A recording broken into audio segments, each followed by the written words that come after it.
অন্ধকার ঘর থেকে আমি পালিয়ে এসেছি, কিন্তু এখন আমি কোন পথে যাব, কোন দিকে যাব? ওগো কে আছো? না না, কোনো মানুষকে ডেকে লাভ নেই। ঈশ্বর, তুমি আমায় বলে দাও, তুমি আমার মুক্তির পথ বলে দাও।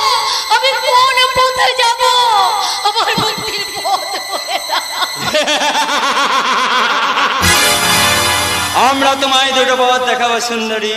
প্রথম পথ আরব আফগানিস্তানের বাজারে তোমার এই যৌবনের পথটা সাজিয়ে এইসব পদ্ধতির মন জয় করা, নতুবা গুরুদেবের হাতে প্রসাদ হয়ে সেই প্রসাদ আমাদের মতো ভক্তদের বিতরণ করা। তাতেই পারবে না রে শয়তানি। আমি পালিয়ে যাব, আমি পালাবে।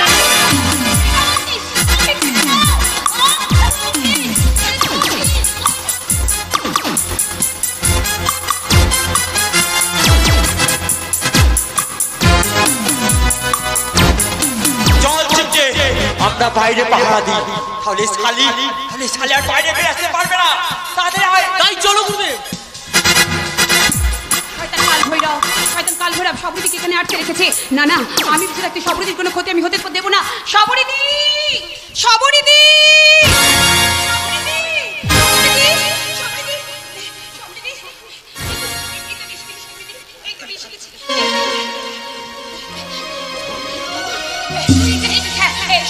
ওই শয়তানগুলো আমাকে জোর করে এখানে ধরে এনে আটকে রেখেছে। তুমি কোনো কথা বলো না, তুমি এখান থেকে পালিয়ে যাও সবরীদি, তুমি এখান থেকে পালিয়ে যাও। আমি এখানে তুমি সাথে বসে থাকবো, তারপরে শয়তানটা এলে ওই শয়তানটার বুকে আমি মৃত্যু করে দেবো। আর যাবার সময় এই কাপড়টা তুমি আমার মুখে জড়িয়ে নিয়ে যাও দিদি। দিদি যাও, যাও দিদি যাও। যদি বেঁচে থাকি তোমার সাথে আবার দেখা হবে দিদি। যাও দিদি, দিদি যাও, যাও যাও দিদি যাও। তাই হবে, স্বার্থপরের মতো নিজেকে বাঁচাতে রেখে থেকে চলে যাচ্ছি। শুধু ঈশ্বরের কাছে প্রার্থনা করি, তিনি যেন তোর মঙ্গল করে।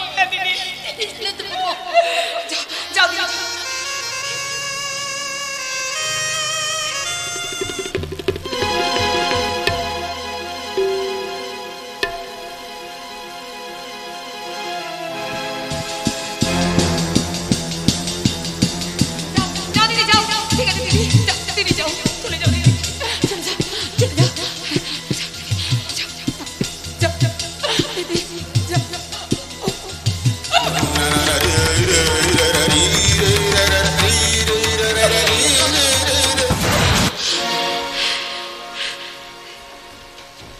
সকলি তোমার ইচ্ছা, ইচ্ছাময় তারা তুমি, তোমার কর্ম তুমি করো মা, লোকে বলে করি আমি।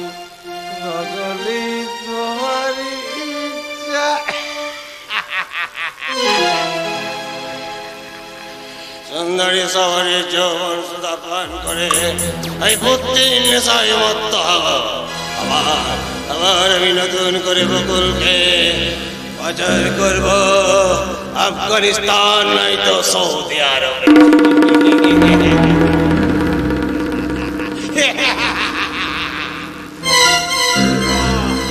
হয়তো বন্দি সবারই আমার জন্য প্রতীক্ষা করছে, ওর প্রতীক্ষার অবসান ঘটিয়ে এখন আমি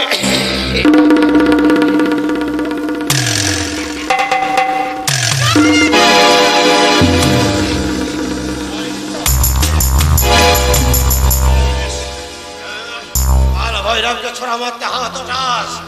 তোর এত দোষ পদ্মা, বল সবারই কোথায়? সবরীদিকে আমি মুক্তি দিয়েছি রে শয়তান। কি বললি? হ্যাঁ, আমার কমনর চিরাটে কি তুই? সবারই রবটা তো কাজে পূর্ণ করবো রে সারে। না না, কোথায় চালাবে?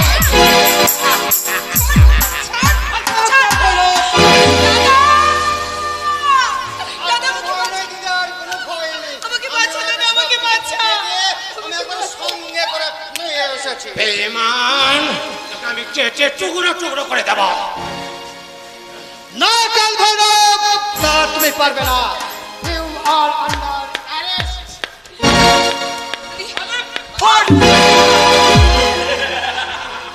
দাদা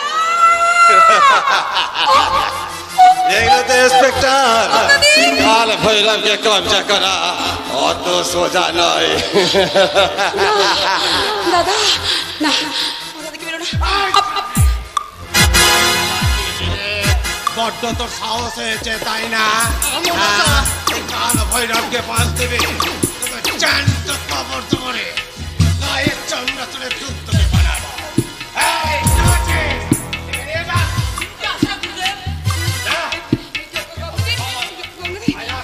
ভৈরবীর চরণেকে বলি দেব। ওকে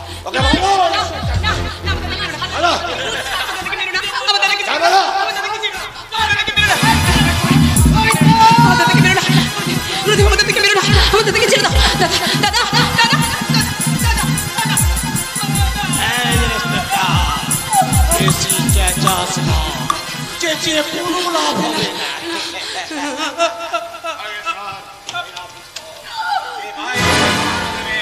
কেউ যেন আমায় ডিস্টার্ব করতে না আসে।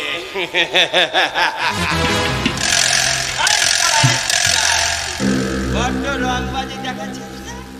থাক শালা এইভাবে তুই সারাক্ষণ থাক। আমি বাইরে বার হচ্ছি রে। আর যে শালা এখানে আসতে চাইবে না তাকে শালা আমি গুলি করে লাশ বানিয়ে দেবো। লাশ। এখনো বলছি কাল ভৈরব আমাদের মুক্তি দাও। আইনের হাত থেকে কোনো ক্রিমিনাল কোনদিন রেহাই পায়নি, আর তুমিও পাবে না কাল সে নিজেই নিজের আইন তৈরি করে আর তার আইনের বিচারে রহমানের একমাত্র শাস্তি না না না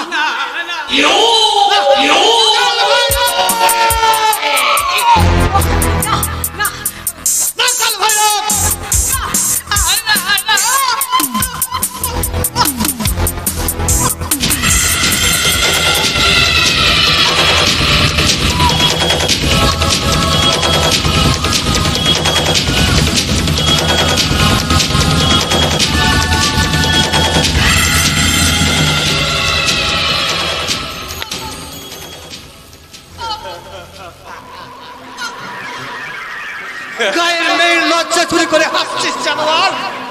সন্ধ্যে পশু ধর্ম ধর্ম বলে যদি কিছু থাকে তোর এই হাসি একদিন কান্না হয়ে ঝরে পড়বে।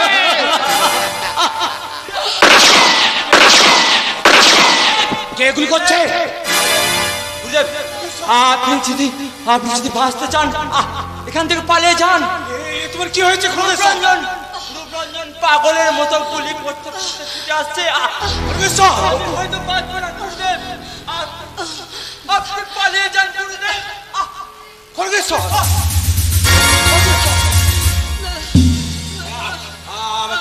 যেমন করে হয়ে আশ্রমের বাইরে পালিয়ে যেতে হবে। যেমন করে হোক পালানোর পথ তোর বন্ধ রে শয়তান। গায়ের মেয়ের লজ্জা চুরি করে পালাবি ভেবেছিস? পালানোর পথ তোর বন্ধ।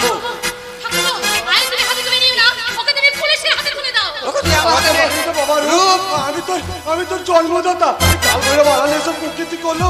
আমি তোর জন্মদাতা মুকুন্দ শুধুমাত্র তোর জন্য আমার জন্মের ইতিহাস কলঙ্কিত হয়েছে। তোর জন্য আমার প্রিয়তমা গোকুল হয়েছে লাঞ্ছিতা। তাই তাই তোর একমাত্র শাস্তি মৃত্যু। না না, এত সহজে তোর মৃত্যু হবে ভীষণ আরো ভয়ঙ্কর।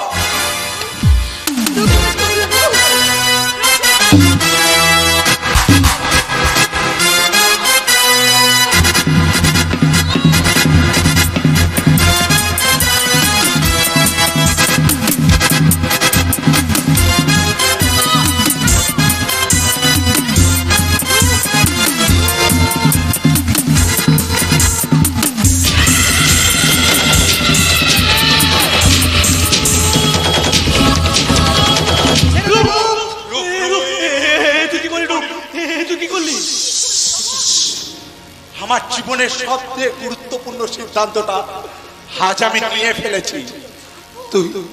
তুই আমার অ্যারেস্ট কর দিগো। আমার অ্যারেস্ট। ওগো এই তুমি কি করলে?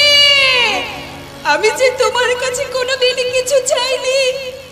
আমি যে শুধু তোমার কাছে চেয়েছিলাম একটু ভালোবাসা। তোমার প্রিয়তমা যে ভালোবাসা পেল না, তাই তো আজ আমি বিধির বিধানকে আমি দোষারোপ করে বলছি, আসল সুখ কিনতে গিয়ে কান্না করেছি জমা।